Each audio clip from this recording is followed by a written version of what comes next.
Hello दोस्तों। Last video में हमने कहाँ से किया था? ये कंपाउंड इंटरेस्ट वाला फॉर्मूला देख लिया था ना। अभी यहाँ से स्टार्ट करते हैं आज। मतलब जो आगे का बचा हुआ है वो कंप्लीट करते हैं आज, ठीक है। तो ज्योमेट्री टॉपिक है बेसिकली। तो इसमें क्या है, एक ट्रायंगल है। इसमें ट्रायंगल की साइड की लेंथ क्या है? ए है, बी है और सी है, ठीक है। ए के अपोजिट वाली एंगल, एंगल ए है, एंगल बी है, एंगल सी है, ठीक है।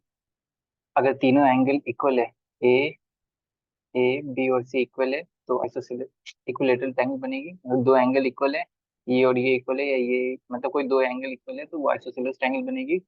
तीनों इक्वल नहीं है तो स्केलियन ट्रायंगल बनेगी, ठीक है। और ये राइट एंगल ट्रायंगल के लिए पाइथागोरस फॉर्मूला हमें पता है, पी स्क्वायर मतलब बेस और परपेंडिकुलर स्क्वायर हाइपोटेनस के स्क्वायर के बराबर होता है ना, ठीक है। बेस का स्क्वायर ये जहाँ पे बीच में 90 डिग्री है। तो साइन थीटा का फॉर्मूला हमें मालूम होना चाहिए, sine theta equal to perpendicular perpendicular इसको एंगल ले रहे हैं तो परपेंडिकुलर ही, अगर ये एंगल लेते हैं परपेंडिकुलर ये वाला होगा, ठीक है। तो परपेंडिकुलर हमेशा एंगल के अपोजिट वाला होता है। तो यहाँ पे ये एंगल है थीटा, ठीक है। तो इसके अकॉर्डिंग ये perpendicular perpendicular divide by hypotenuse. Cos theta में बेस ये है, hypotenuse tan theta perpendicular by base Pythagoras theorem, ठीक है। नेक्स्ट आगे चलते हैं। ये मैंने आइसोसेलेस ट्रायंगल के लिए लिख दिया था, ये मैंने गलत लिखा हुआ है, मतलब और बाकी के लिए गलत हो जाएगा, theta one plus theta two, ठीक है। Exterior angle equal to sum of opposite interior angle, ठीक है। तो थीटा फोर इक्वल टू ये मतलब एक्सटर्नल एंगल इंटरनल एंगल का कॉन्सेप्ट है। इसमें क्या होता है कि जो एक्सटीरियर एंगल है ना, वो अंदर वाले दो इंटीरियर एंगल के इक्वल के बराबर होता है। कैसे होता है? जैसे एक ट्रायंगल लेते हैं यहाँ पे, ठीक है, इसी को एक्सटेंड कर देते हैं आगे, इसको भी आगे एक्सटेंड कर देते हैं, इससे भी आगे एक्सटेंड कर देते हैं। तो यहाँ पे एंगल रिज्यूम करते थीटा वन है, थीटा टू है, थीटा थ्री है, ठीक है। तो ये भी थीटा टू होगा, अपोजिट एंगल इक्वल होगा, थीटा टू थीटा वन, ठीक है। अभी क्या है यहाँ पे, ये तीनों एंगल का समेशन हमें पता है, theta one plus theta two plus theta three 180 degree होती है ना। ट्रायंगल के अंदर का एंगल का समेशन 180 डिग्री। और ये स्ट्रेट लाइन यहाँ पे फॉर्म हो रही है ना, स्ट्रेट लाइन ये वाली। तो ये वाली पूरे का भी तो 180 डिग्री होगा ना। तो सिर्फ इतना मतलब, चलो चेंज करते हैं। सिर्फ यहाँ का तो हमें पता है थीटा थ्री, तो इसका क्या हो जाएगा, 180 माइनस थीटा थ्री है ना। तो ऑलरेडी थीटा थ्री थ्री यहाँ पे है इस वाली इक्वेशन में, इस वाले को इधर लेके जाएंगे तो वही इक्वेशन हो गई, theta one plus theta two equal to 180 minus theta three. यही तो एक्सटीरियर एंगल है, थीटा फोर है ना ये वाले केस में। तो theta one plus theta two वाले इक्वेशन में आ जाएगा, ठीक है। एक बार करके देखो, समझ में आ जाएगा मतलब ये क्या चीज़ है। नेक्स्ट है area of triangle. Area of triangle क्या होता है? Half into base into altitude मतलब हाइट, ठीक है।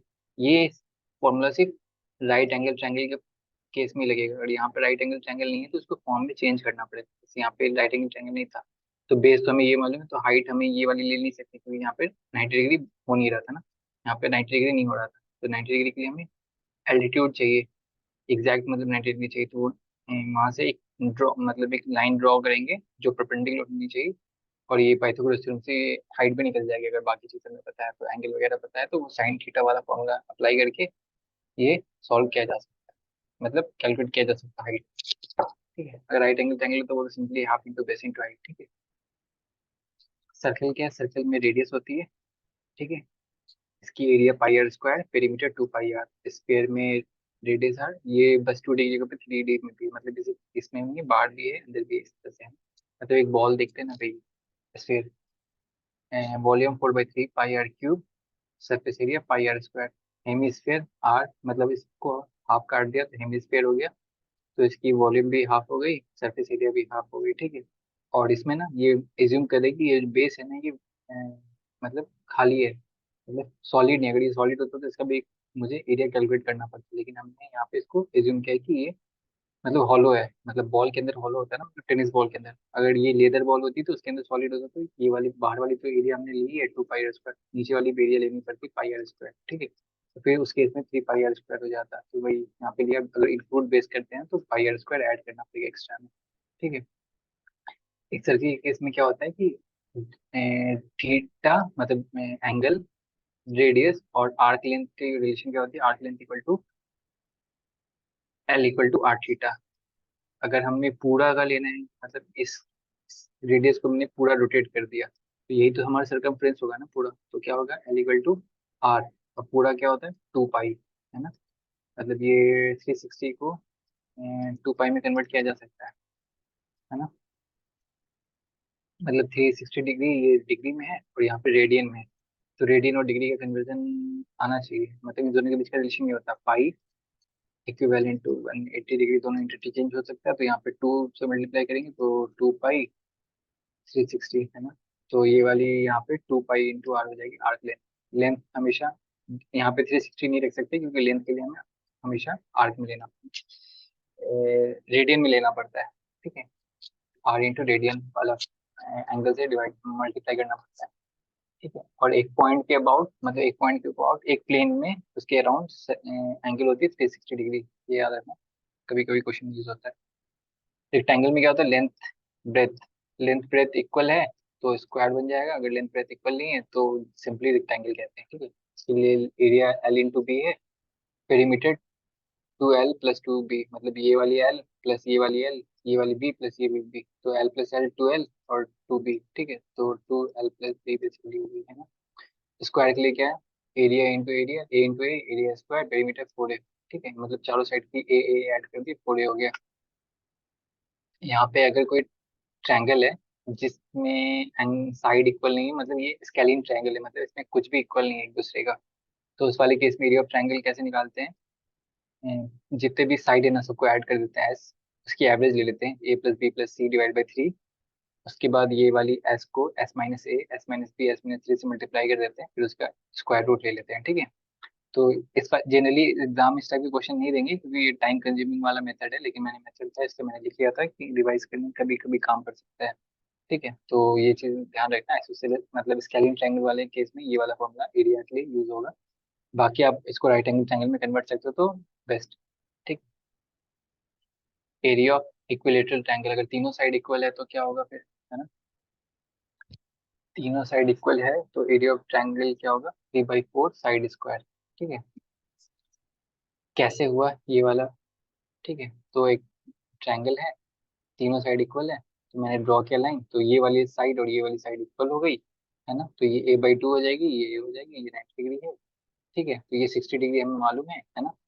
तो हम यहाँ पे परपेंडिकुलर निकाल सकते हैं सिंपली, या फिर पाइथागोरस थ्योरम से भी कैलकुलेट कर सकते हैं, दो मेथड है, आप दोनों से ट्राई कर सकते हो कैसे निकाला है मैंने, मतलब मैंने हाइपोटेनस वाला पाइथागोरस थ्योरम से सिंपली निकाल दिया, ठीक है। Area of equilateral triangle 3/4 A square, ये याद रखना, मतलब ये एक हाइट इसकी आएगी √3/2A, हाफ इंटू, मतलब हाफ इंटू हाइट इंटू ये बेस वाली, ठीक है, क्योंकि ये बेस पूरा ही लिया हमने, अब हाइट ये वाली पूरी ली। ऊपर हमने देखा था बेस इंटू हाइट वाले कैसे लेते हैं, half into base into height वाले फॉर्मूले से निकल जाएगा। ट्रेपेजियम क्या होता है, दो पैरेलल साइड है और दो साइड अनइक्वल है, मतलब ये साइड तो पैरेलल है और जो साइड पैरेलल है वही साइड अनइक्वल है, ठीक है। तो उस वाले केस में सिंपली हाफ, ठीक है, बेस, मतलब इस दोनों अनइक्वल साइड के बीच की जो डिस्टेंस है वो, इंटू लेंथ ऑफ दो अनइक्वल लेंथ वाली साइड की, ठीक है। कैसे ये वाली हुआ, इसको एक बार ड्राइव कर लेते हैं, जैसे एग्जाम में याद रहेगा। तो क्या करेंगे, एक यहाँ पे से लाइन ड्रॉ करेंगे, ठीक है। तो अभी क्या हो गया, ये तो अभी ये वाली लेंथ यहाँ से यहाँ तक की तो ए हो गई ना, क्योंकि ये भी ए है ये भी ए, ऊपर वाली लेंथ कितनी हो जाएगी C-A, क्योंकि ये सी था पूरा, ठीक है। ये वाली यहाँ से यहाँ तक सी था, हमने यहाँ तक ए है, तो ऊपर का C-A, तो पूरा overall C-A plus A equal to C हो जाएगा ना।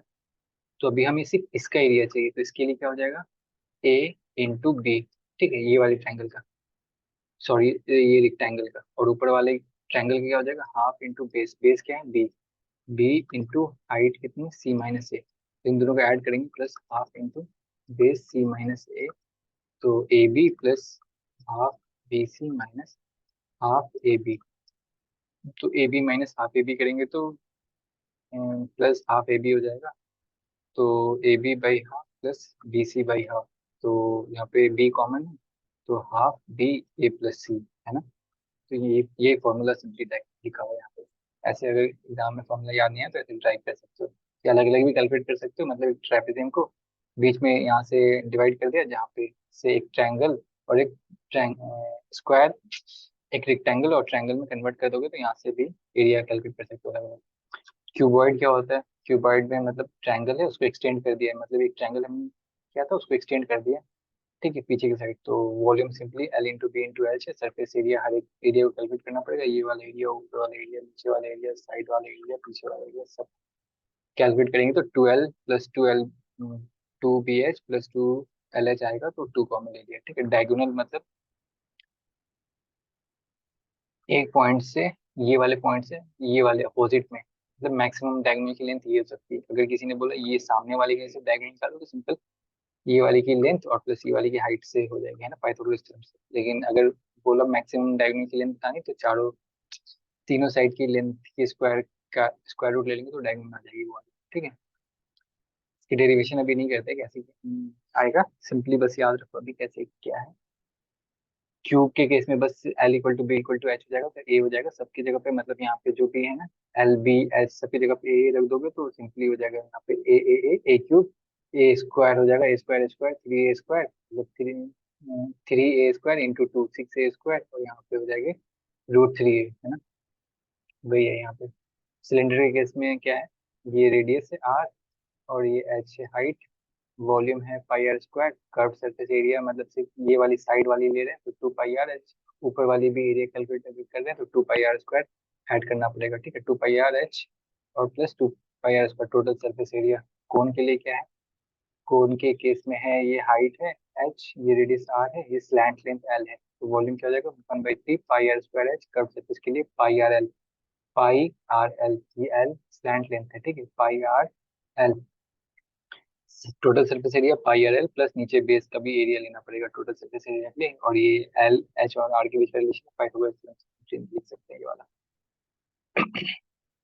कैलेंडर का कुछ मेथड होता है, मतलब कुछ बेसिक है वो देख लेते हैं। कैलेंडर में क्या, लीप ईयर में फैब के मंथ में 29 डेज होता है, और नॉर्मल ईयर में 365 डेज होते हैं, और लीप ईयर में 366 डेज होते हैं, ये ध्यान रखना, ठीक है। और अगर आज 1 जनवरी है, एज्यूम करते हैं आज 1 जनवरी और संडे है, और ये और 1 जनवरी नेक्स्ट ईयर, मतलब ये एज्यूम करते हैं 2022, 2023 है 2024, अगर ये 2023 तो हमें पता है कि ये लीप ईयर नहीं है, तो यहाँ से यहाँ तक जाने के लिए मतलब ये संडे है तो ये मंडे होगा, ठीक है। कैसे हुआ वो बताते हैं। 366 डेज है, ठीक है, दोनों, मतलब ये 2023 में तो 365 डेज है, प्लस 1 जनवरी को भी ऐड किया मैंने, 366 डेज हो गए, 7 से डिवाइड किया मैंने, 7 से 5 टाइम्स में जाएगी 65, 35, 16 2 टाइम्स में जाएगी ये, ठीक है। तो यहाँ पे 14, तो रिमाइंडर बच रहा है, इसका मतलब ये है कि हमने संडे से स्टार्ट किया। एक वीक में कितने दिन होते हैं, 7 डेज होते हैं, तो संडे से स्टार्ट किया तो लास्ट डे कौन सा पड़ेगा, सैटरडे। सैटरडे पे ये डिविजिबल यहाँ पे खत्म हो गया, लेकिन 2 डे यहाँ पे 2 रिमाइंडर बच रहा है, इसका मतलब क्या, फिर संडे और मंडे, मतलब 1 जनवरी मंडे को पड़ेगा, ठीक है।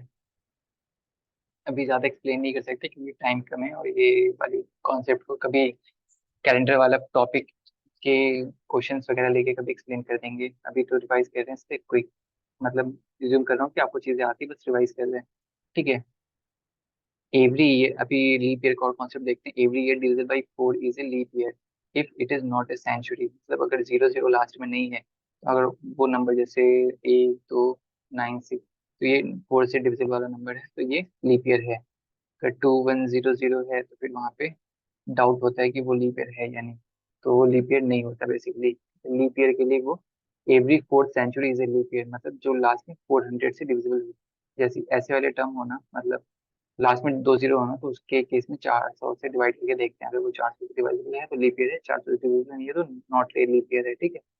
ये याद रखना, ऑर्डिनरी देखिए ये वाला चीज। एक क्लॉक में कितने मतलब होते हैं, 1 2 3 4 5 6 7 8 9 10 11 12 तक होते हैं ना, तो एक से लेके मतलब 1 और 2 के बीच में कितने डिफरेंस होती है, मतलब एंगल होती है, यहाँ पे टोटल कितने हैं, मतलब हमने इसको डिवाइड किया अगर,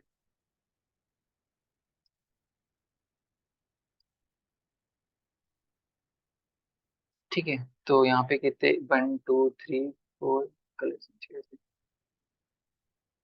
5 6 7 8 9 10 11 12, ठीक है। तो यहाँ पे टोटल हमने देखा था एक पॉइंट के प्लेन में एंगल होती है 360 डिग्री, तो 360/12 करेंगे तो यहाँ पे 30 डिग्री आ जाती है। वही क्या angle between two angle number is 30 degree, ठीक है। आवर हैंड 1 घंटे में 30 डिग्री घूमता है, मिनट हैंड 1 घंटे में 360 डिग्री घूमता है, ठीक है। Hour hand moves 30 degree each hour, minute hand moves 360 degree each hour. ये कॉन्सेप्ट याद रखना, बाकी क्वेश्चन जिस हिसाब से होंगे उस हिसाब से सॉल्व कर लेना, ठीक है। परमुटेशन कॉम्बिनेशन में फैक्टोरियल एंड फैक्टोरियल हमने देख लिया था, ये कल क्या होता है एंड फैक्टोरियल, एंड मतलब कैसे एक्सपेंड कर सकते हैं इसको। तो एक बार और देख लेते हैं। मतलब सिंपली ये एन जो है इंटीजर होना चाहिए, पॉजिटिव इंटीजर होना चाहिए, मतलब एन नेचुरल नंबर ही होना चाहिए, होल नंबर भी हो सकते हैं। होल नंबर के केस में 0 फैक्टोरियल में 1 वैल्यू आएगी। बाकी सिंपली एक्सपैंड करते हुए छोटे छोटे नंबर पे जाते जाएंगे। जैसे 7 से किया 7 फैक्टोरियल, तो 7 × 6 × 5 × 4 × 3 × 2 × 1 फैक्टोरियल, तो 1 फैक्टोरियल की वैल्यू 1 होती है, तो सिंपली मल्टीप्लाई हो जाएगी, ये हो जाएगी 42 × 120, मतलब बहुत बड़ा नंबर होगा। तो अभी रहने देते हैं, कितनी वैल्यू होगी तो बाद में कैलकुलेट कर लेंगे। तो खुद से कैलकुलेट कर सकते हैं हम क्या होगा, ठीक। परमुटेशन में क्या होता है जनरली, जैसे है ना, मतलब एज्यूम करते हैं कि मैं हूँ, आप हो, और एक और कोई तीसरा बंदा है, ठीक है। तो इन तीन को है ना एक लाइन में अरेंज करना है। तो अभी क्या है कि अगर हम लेते हैं कि ये तीन पर्सन का नाम अलग अलग होगा, ए बी सी एज्यूम करते हैं, ठीक है। इनको अरेंज करना है जैसे ये लाइन में, ठीक है, ऐसे हाइट वाइज, ठीक है। एज्यूम करते हैं तीनों की हाइट अलग अलग है, तो हाइट वाइज अरेंज नहीं करना, एज्यूम करते हैं कि तीनों की हाइट अलग अलग है, इक्वल नहीं है, और तीनों को अरेंज मतलब रैंडमली अरेंज करना है। तो कितनी पॉसिबिलिटीज हो सकते हैं, है ना, ए बी सी। तो इस वाले केस में कितनी पॉसिबिलिटीज हो सकती है, मतलब पहले पे ए ऑप्शन मतलब 3 है, दूसरे पे एक है, ये एक है, ठीक है। कैसे हुआ ये वाली चीज, मतलब मैं 3 स्लॉट है ना यहाँ पे, ठीक है। तो पहले स्लॉट पे कितने ऑप्शन है हमारे पास, ए भी आ सकता है, बी भी आ सकता है, सी भी आ सकता है। तो पहले पे 3 ऑप्शन है, दूसरे पे 2 ऑप्शन है, पहले लास्ट वाले पे एक ऑप्शन बचा है, ठीक है। तो यहाँ पे तीनों को मल्टीप्लाई कर देंगे तो 6। अब इस वाले को कैसे कर सकते हैं, ठीक है।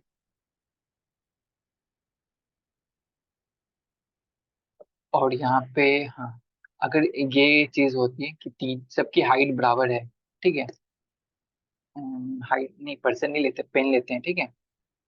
मेरे पास 3 ब्लैक पेन है, ठीक है। इन तीनों को अरेंज करना है, तीनों आइडेंटिकल पेन, इन पेन को अरेंज करना है। तो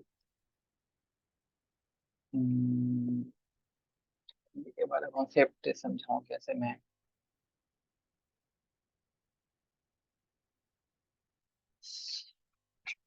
इसके लिए पूरा मुझे एक्सप्लेन करना पड़ेगा बैकग्राउंड, तो वो ज्यादा बल्कि हो जाएगा, रहने दो इसको।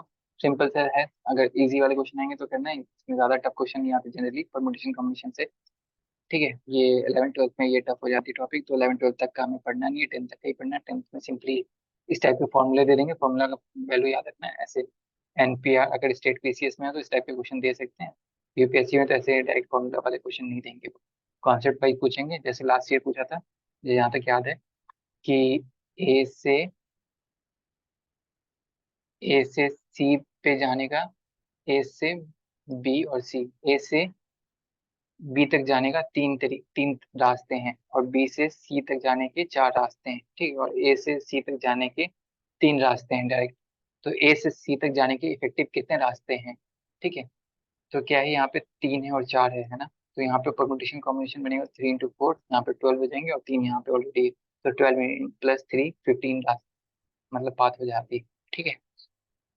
तो इसके सिंपली क्वेश्चन आते हैं, क्वेश्चन अगर किया होगा तो समझ में आ गया होगा मैं क्या कहना चाहता हूँ।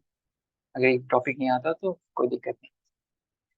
If an objects of which P1 are alike of one kind, P2 alike of another kind, P3 are alike of third kind permutation. तो इसमें क्या होता है जनरली, हमने है ना, जैसे मेरा नाम, मतलब छोड़, सिंपल एप्पल लेते हैं, ठीक है। एप्पल को अरेंज करना, तो कितने तरीके से अरेंज कर सकते हैं एप्पल वर्ड को। आपको 5 स्पेस दिया हुआ है, 1 2 3 4 5 है ना, एप्पल को अरेंज करना। लेकिन यहाँ पे पी तो रिपीटेशन में है ना, तो फिर वो वाली दिक्कत आती है। तो यहाँ पे क्या है, सिंपल जितना लेटर है उससे फैक्टोरियल डिवाइड बाई पी, कितनी बार रिपीटेशन, 2 बार, और तो कोई रिपीटेशन नहीं, उस टर्म को नहीं लेते हैं, ठीक है। जैसे हमने क्लास 10th में ये वाली एग्जांपल जरूर की होगी, और हमने अगर तैयारी अच्छे से की है तो ये रिवर का भी नाम सुना होगा, मिसिसिपी। ठीक है, यूएसए में ये रिवर है। तो इसमें कौन सी लेटर कितनी बार रिपीटेशन है, एस कितनी बार रिपीटेशन है, फोर, आई कितनी बार रिपीटेशन है, फोर, पी है वन टाइम्स में, और एम है वन टाइम्स में, है ना। एक दो तीन चार पाँच छः सात आठ नौ दस, ठीक है। तो 10 factorial divide by 4 factorial, 4 factorial, बाकी 1 फैक्टोरियल, फैक्टोरियल का कोई मतलब है नहीं, उसकी वैल्यू वन ही होती है, ठीक है। तो इस तरह से कैलकुलेट करते हैं वैल्यू। कॉम्बिनेशन में क्या होता है, each of different groups of selection which can be found by taking some or all at a time. यहाँ पे ना ऑर्डर इंपॉर्टेंट नहीं है, ठीक है।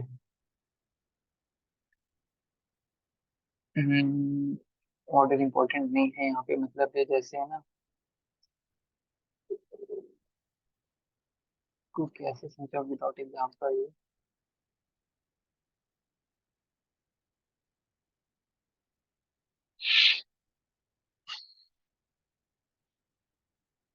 मतलब है ना, यहाँ पे यूनिक आइडेंटिटी नहीं होती है कॉम्बिनेशन वाले केस में।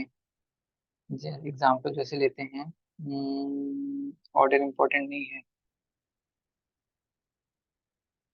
तो तीन ब्लैक पेन है, ठीक है, और दो रेड पेन है, ठीक है। तो इनको आपस में अरेंज करना है। तो यहाँ पे कितनी हो जाएगी, 5 फैक्टोरियल और डिवाइड बाई 3 फैक्टोरियल, 2 फैक्टोरियल, ठीक है। तो इतनी तरीके से इसको अरेंज किया जा सकता है, ठीक है।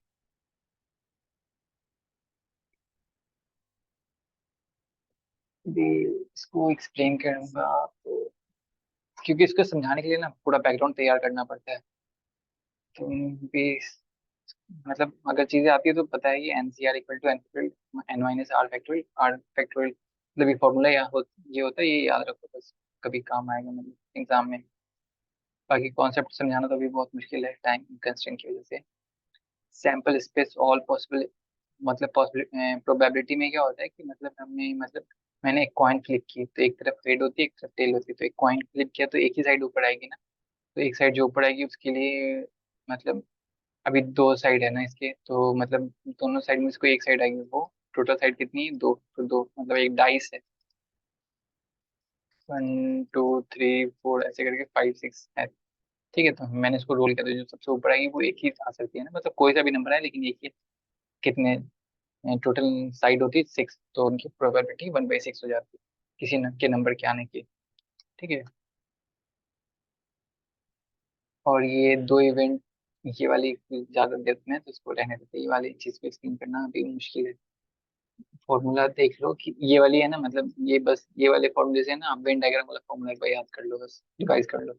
उसमें होता है ना, n A union B equal to n A plus n B minus n A intersection B वाला, वो वाले फॉर्मूले यहाँ से याद रखो। बाकी इसको याद करने की जरूरत नहीं, प्रोबेबिलिटी में सिंपल सा क्वेश्चन आता है वो हो जाएंगे। ये कंडीशनल प्रोबेबिलिटी मैंने मतलब सारा में पढ़ा दिया था, तो उनके लिए मतलब लिखा था। ये इवेंट है कि मतलब ये कंडीशनल प्रोबेबिलिटी होता क्या है, बेसिक कॉन्सेप्ट बताता हूँ कि इसमें ना मतलब कोई एक इवेंट हो गया है, ठीक है। The probability of occurrence of any event when another event B in relation to A has already occurred. जैसे मैं स्कूल गया, ठीक है, मैं स्कूल गया, जाने की प्रोबेबिलिटी क्या है, या तो मैं जाऊंगा या तो नहीं जाऊंगा, जाने की प्रोबेबिलिटी मेरी हाफ है ना? या तो मैं जाऊंगा या तो नहीं जाऊंगा, ठीक है। और फिर या, और मैंने मैथ्स पढ़ा या नहीं पढ़ा, ठीक है। तो मैथ्स पढ़ने की और ना पढ़ने की प्रोबेबिलिटी हाफ हाफ है, मतलब टीचर आएंगे तो पढ़ाया होगा, नहीं आएंगे तो नहीं पढ़ाया, ठीक है। तो उसकी प्रोबेबिलिटी मतलब हाफ हो गई, ठीक है। तो अभी टोटल प्रोबेबिलिटी क्या है कि मैंने मैथ की क्लास की होगी, है ना, ठीक है। मैथ की क्लास मैंने की होगी, उसकी प्रोबेबिलिटी क्या है, तो उस वाले केस पे 1/, ये वाली तो सिंपल सी थी, ये वाली ये फॉर्मूला नहीं लगता यहाँ पे, हाफ इंटू हाफ कर देंगे तो प्रोबेबिलिटी 1/4 आ जाएगी, ठीक। तो इंडिपेंडेंट इवेंट ये रहने देते हैं, ये वाली चीजें थोड़ी सी डेप्थ में जाना पड़ेगा, तो अभी इतना टाइम है नहीं। कॉइन्स, कॉइन्स में वही बताया, हेड टेल होती है, टाई में 1 2 3 4, और पैक्स वाले क्वेश्चन कभी आते तो इसमें देख लेते, 52 कार्ड्स होते हैं, 26 रेड होती है, 26 ब्लैक होती है, रेड में हार्ट होती है और डायमंड होती है, ठीक है। ब्लैक में क्लब्स होती है, स्पेड्स होती है, रेड से जनरली याद रखो मतलब मैं याद करने के तरीके बता रहा हूँ। रेड्स क्या है, मतलब रेड, रेड क्या होती है, रोज होती है ना। रोज मतलब लोग क्यों यूज करते हैं, लव के लिए यूज करते हैं। लव का किससे कनेक्शन है, हार्ट से कनेक्शन है। हार्ट मतलब, ठीक है। और हार्ट जिसे लव करते हो उसको डायमंड गिफ्ट करते हो बेसिकली, मतलब पैसे है, कोई दिक्कत नहीं है। तो इस तरह से रेड का कनेक्शन आप याद कर सकते हो। ब्लैक में क्लब्स और स्पेड्स, ठीक है। और एस वाले, और हाँ, ये ठीक है। और एक मतलब एक में 13 होती है ना, तो 13 में क्या क्या होती है, एस होती है वन, एक किंग होती है, एक क्वीन होती है, एक जोकर होती है, और 2 से लेकर 10 तक होती है, ठीक। जो वन होती है उसको एस बोलते हैं, ठीक है।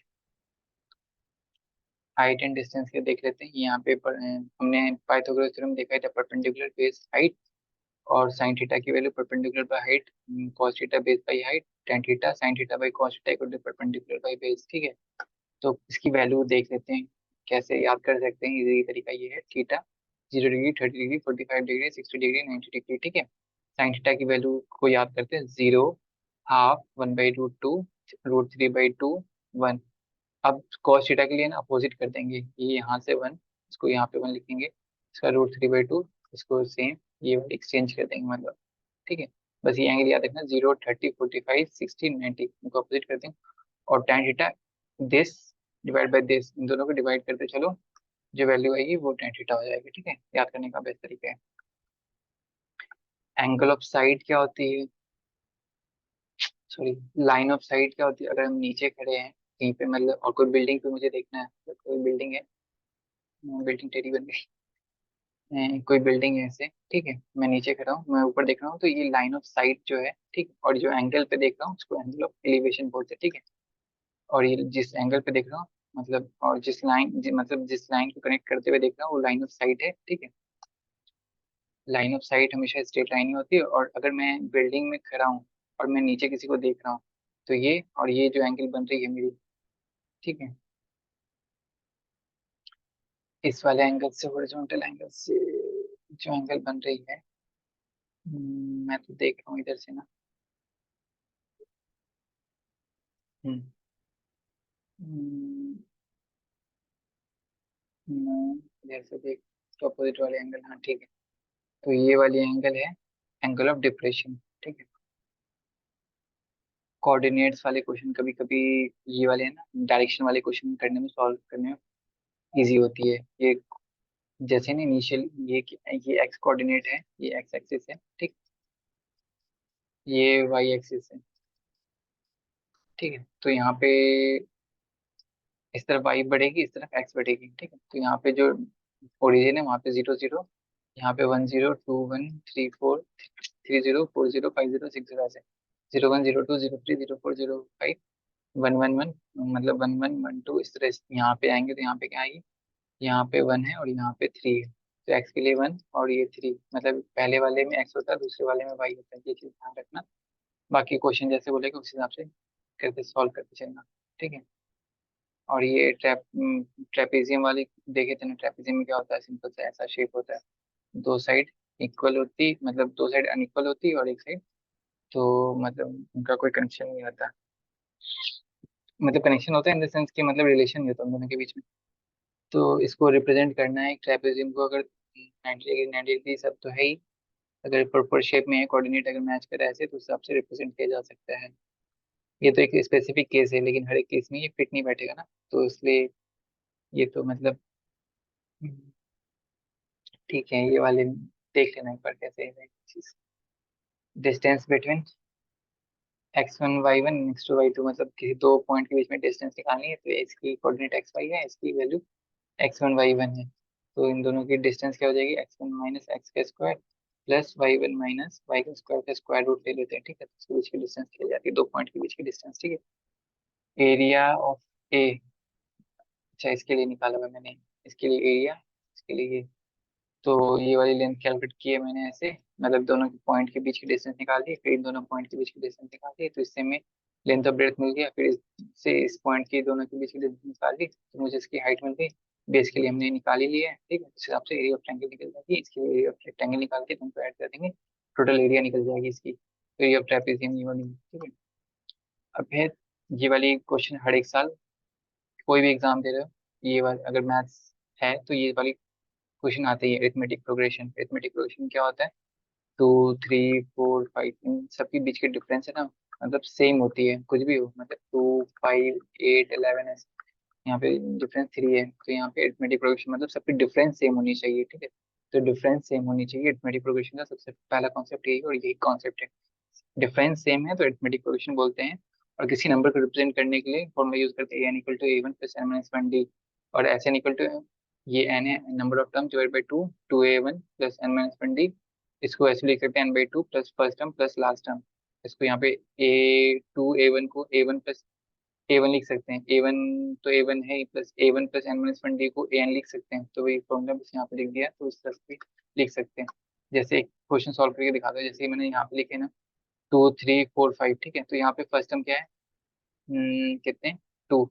यहाँ पे 5, पहले एक बार समीशन करके दिखाता हूँ दोनों में कितने समीशन होती है। 5 5 10 14, मतलब इसका समीशन ये वाले नंबर का 14 समीशन आ रहा है। अब इस वाले फॉर्मूले से अभी एज्यूम करते हैं कि इसमें लास्ट वाला टर्म हमें कैलकुलेट करना है, A4 कैलकुलेट करना है, तो A4 के लिए फर्स्ट टर्म कौन सा है, 1, ठीक है। और टोटल टर्म कितने हैं, 4 टर्म है ना, मतलब टर्म तो 4 है, और डिफरेंस मतलब n-1 फॉर्मूला है, डी डी कितने 1, तो 2 + 3 × 1 3, तो 5 लास्ट टर्म में 5 है तो 5 आ गया, ठीक है। समेशन भी देख लेते हैं, समेशन क्या है, 4 टर्म का समेशन निकालना है, तो 4/2 इंटू फर्स्ट टर्म कितनी है 2 प्लस लास्ट टर्म कितनी है 5, तो इससे डिवाइड किया तो 14 आ गई, 7 × 2 14, ठीक, यहाँ से भी इस तरह से भी आ गई। तो ये चीज़ ध्यान रखना है फॉर्मूले। और ज्योमेट्रिक प्रोग्रेशन में क्या होती है, रेशियो सेम होती है, जैसे 2 4 8 16, 4 इन दोनों की रेशियो 4/2 2 है, 8/4 2 है, 16/8 ये सबकी रेशियो 2 है, ठीक है। तो यहाँ पे किसी को रिप्रेजेंट करना होता है तो मतलब ए, मतलब इसको एज्यूम करते हैं A1 A2 A3 A4 है ना। तो A1 की वैल्यू 2 है, यहाँ पे A2 की वैल्यू 4 है। 4 को रिप्रेजेंट करने के लिए 2 × 2 कर सकते हैं, ठीक है। 2 × 2 की पावर 1, तो बेसिकली क्या है 2 × R, R की पावर n-1, मतलब सेकेंड टर्म है, तो सेकेंड टर्म क्या है सेकेंड -1, तो ये तो 2 की पावर 2 - 1 है, तो वही तो बेसिकली 4 है ना। तो इसी तरह से निकाल सकते हैं, मतलब फोर्थ टर्म निकालना, तो A4 = 2 × 2 की पावर 4 - 1, 2 × 2 की पावर 3, तो मतलब 16 हो गई यहाँ पे, ठीक। अगर ये है ना इनफाइनाइट ज्योमेट्रिक प्रोग्रेशन है और डिक्रीजिंग टर्म में है, ठीक है, जैसे ये वाला है, ये इनफाइनाइट ज्योमेट्रिक प्रोग्रेशन है और प्लस डिक्रीजिंग होना चाहिए, इंक्रीजिंग वाले में तो फिर वो इनफाइनाइट हो जाती है, डिक्रीजिंग है, यहाँ पे इनकी रेशियो भी हाफ हाफ है, ठीक है। तो यहाँ पे ये डिक्रीज होते जाएगी तो ये इन्फिनिटी पे अप्रोच करेगी, तो कहीं तो कोई तो एग्जैक्ट वैल्यू होगी इसकी, तो उसके लिए समेशन का फॉर्मूला है A/1 - R। जैसे ये 1/3 है, 1/9 है, 1/27 है, ऐसे डिक्रीज कर दी, 1/3 से है ना, ये डिक्रीजिंग में है और रेशियो भी सेम है। तो यहाँ पे फर्स्ट टर्म क्या 1/3, 1 - 1/3 इक्वल टू, रेशियो 1/3 भी है ना, इसलिए ये रेशियो है, यहाँ पे फर्स्ट टर्म है, तो 1/3 माइनस डिवाइड बाई 2/3, तो 3 से 3 कैंसिल हो जाएगी, तो यहाँ पे इसकी हाफ आ जाएगी वैल्यू, ठीक है। मतलब हमने लगभग लगभग रिवाइज कर ही लिया सारे टॉपिक, ठीक है। और हमने, ठीक है, बाकी अभी एग्जाम के लिए रिवीजन काफ़ी है, बाकी आप टेस्ट अगर देना चाहते हो तो दे लो, क्योंकि C S C R basically static part ही है, उसमें ज़्यादा टेंशन की जरूरत नहीं, वो चीज़ आती है तो आती है, नहीं आती तो सीखनी पड़ेगी। चलो ठीक है, ऑल द बेस्ट।